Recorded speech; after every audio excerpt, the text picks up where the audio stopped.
Osun State, 10 patients who before now tested positive for coronavirus have been discharged after recovering from the disease.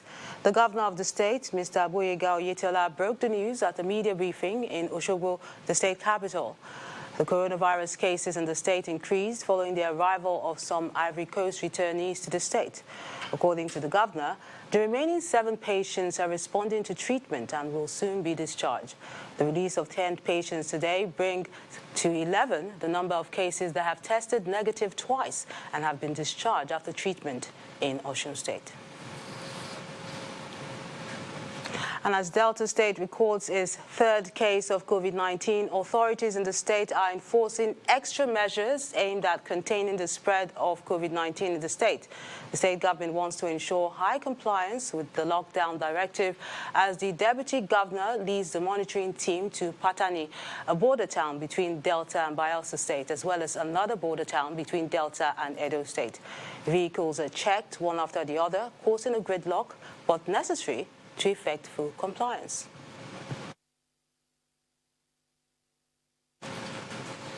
The federal government has been asked to consider Ogun State in the conditional cash transfer scheme to reduce the effect of the lockdown and the stay-at-home directive. The governor of the state, Mr. Dapo Abiodun, who made the appeal when the Minister of Humanitarian Affairs and Disaster Management, Sadiya Farouk, paid him a working visit, says he's really worried about vulnerable groups, especially the elderly.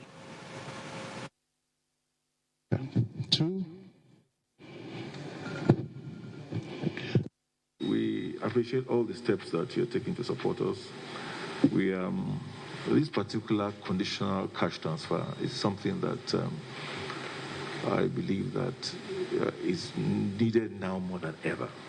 It is my hope and desire that we can fast-track this process. If there are any waivers, then we can avail us. That would be appreciated because at this time, when we have locked down the state, we're doing social distancing. Most of these people are daily paid, or subsistent traders, and so on and so forth. They're not able to generate any form of income for themselves. And as a state of almost 6 million people, how can we possibly strike a balance between keeping people at home and enforcing social distance and then ensuring that they don't starve? One of the measures being taken by the federal government to contain the spread of coronavirus is the closure of schools across the country. Now, the spread of the disease is beginning to have impact on students and vulnerable children who have been at home as a result of the closure of the schools. This next report examines the impact of COVID-19 on the education sector in the country. Across the world, children and students are feeling the impact of COVID-19 as they are on forced holidays. This situation could further worsen the vulnerability of marginalized children in Nigeria, especially in the Northeast. With COVID-19 pushing governments to confine populations and close schools, NGOs like Save the Children and Action Aid International are expressing concerns about the limited measures in place to ensure children are engaged while on holidays. There's a tendency that some of these children, particularly the girl child, might not return to school when the schools are reopened. So these are some of the major concerns we have, and we're calling on all stakeholders to engage and ensure that while the schools are closed, remote learning is happening. In Nigeria, the total lockdown is a major blow to the education sector. Presently, you're seeing about 1.3 billion learners globally are out of school. A non-governmental organization whose focus is on educating Nigerian girls is worried about the impact on the girl child. Many students had just taken their mock exams and were about to start the external exams. And now it's been postponed indefinitely to a time that no one can tell as it is. And sadly, for some of the girls we work with who are in underserved communities, some of them may never come back to do those exams again. A senior lecturer and the spokesperson of the original inhabitants of Abuja also share their thoughts on the situation. There are impacts, most especially in the disruption of academic program, in the disruption of the normal course of semester, and in the discussion of course outline or natural course of course outlines. But this disruption can only be seen in the area of physical interaction. I don't know if we'll be able to recover from it in another 2, 3, 4, 5 years, because this is a setback on the education. It's a setback. It's a major setback.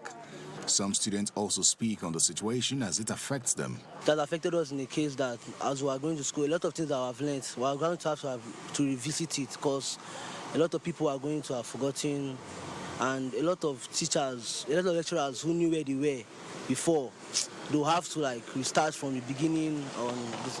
Overall, I feel bad because our exams were rushed and people in other schools haven't even written their exams. But now we are forced to stay at home, and I still have holiday assignments, and we are waiting for the holiday to be over. In Nigeria, where millions lack access to electricity and internet, radio and television are being deployed to engage students who are at home. With their education interrupted, experts fear that children are at a higher risk of abuse, neglect, violence and exploitation, and more girls are likely to drop out of school. Let's find out what's happening in the world of business. Teniola is standing by.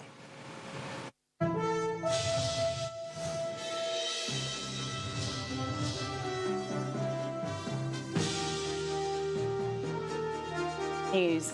The Secretary General of the Organization of the Petroleum Exporting Countries, Mohamed Barkindo, is asking on all producing countries to play their parts in ensuring stability in the oil sector in a bid to avoid a global recession.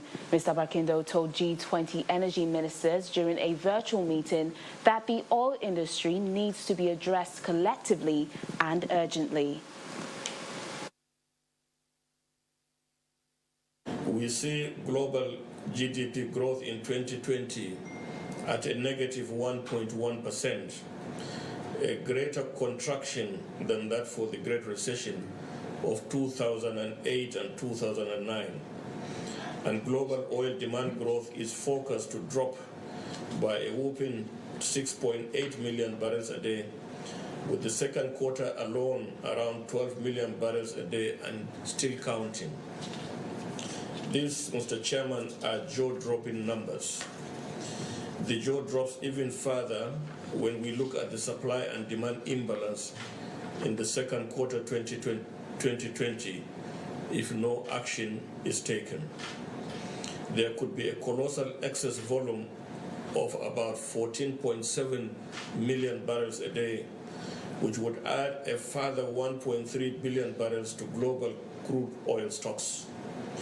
These figures suggest that the available global crude oil storage capacity could be exhausted before the end of May. There is a ghostly specter, Mr. Chairman, encircling our industry. It needs to be addressed urgently, collectively, by all stakeholders.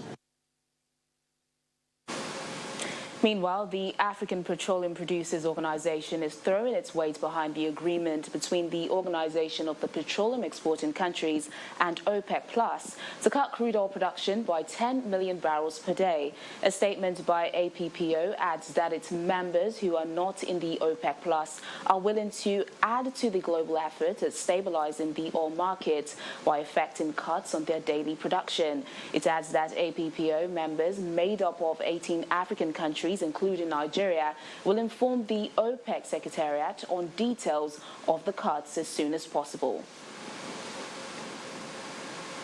G20 nations are yet to announce specific amount member countries will cut from their daily production, despite OPEC Plus expectation of an additional 5 million barrels of oil cut per day.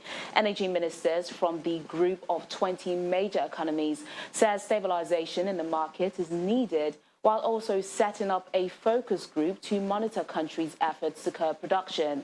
OPEC Plus group of countries, after its marathon meeting, resolved to reduce global oil supply with 10 million barrels per day from the market. But the deal is subject to Mexico's agreement to cut 400,000 barrels per day from May to June.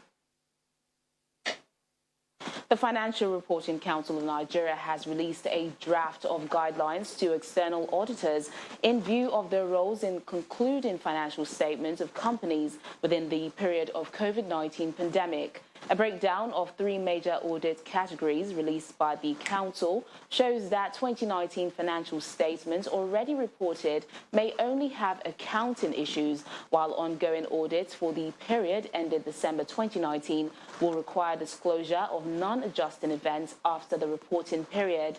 The third category of audit centers around the accounting periods ending in January 2020 and later months. According to the Council, audited financial statements containing such modifications be brought to the FRC's attention in line with the provisions of its Act. And that's business news tonight. It's back to you, Melinda.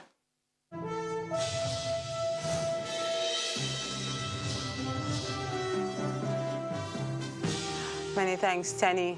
The Nigerian Content Development and Management Board, in collaboration with the Petroleum Association of Nigeria, has donated medical equipment and supplies to the government of Bayelsa, Delta, Rivers State to support them in the fight against COVID-19. The NCDBM donated a total of 4 ambulances, 10 ventilators, 50 hospital beds, amongst other medical supplies. At the presentation ceremony, to the secretary to the Bayelsa State government, the representative of the executive secretary said the agency is committed to the fight against this pandemic. 2 ambulances, 25 hospital beds, and medical consumables. That's what the Nigerian Content Development and Monitoring Board is giving to the Bayelsa State government in the fight against COVID-19. The story of COVID-19 is not a palatable one. And we feel that all we can do is to join hands with the state government in fighting the spread of this pandemic. NCDMB, in conjunction with PETAN, is presenting 2 number ambulances. On behalf of the government of Bayelsa State, I want to extend my gratitude to the local content board. The management has done so well by taking it out to send items to Bayelsa State to address the issue of the coronavirus. Rivers and Delta states are also beneficiaries, as an ambulance, 12 hospital beds, and 3 ventilators are given to each state. River State happens to be one of our host communities, and because we operate from Yenagua, where our headquarters is also a neighboring state to us. So that is why we have come to River State, in line with the biblical junction, love thy neighbor as yourself. This body that brought this to us, medical consumables and items, including beds, hand sanitizers, disposable coveralls, and so on and so forth, the other ones. And then some other buckets. We thank them for it. The River State government appreciate their efforts. The management of the NCDMB says this gesture made to the 3 states as a moral duty to boost the capacity of the states to fight and defeat the deadly scourge.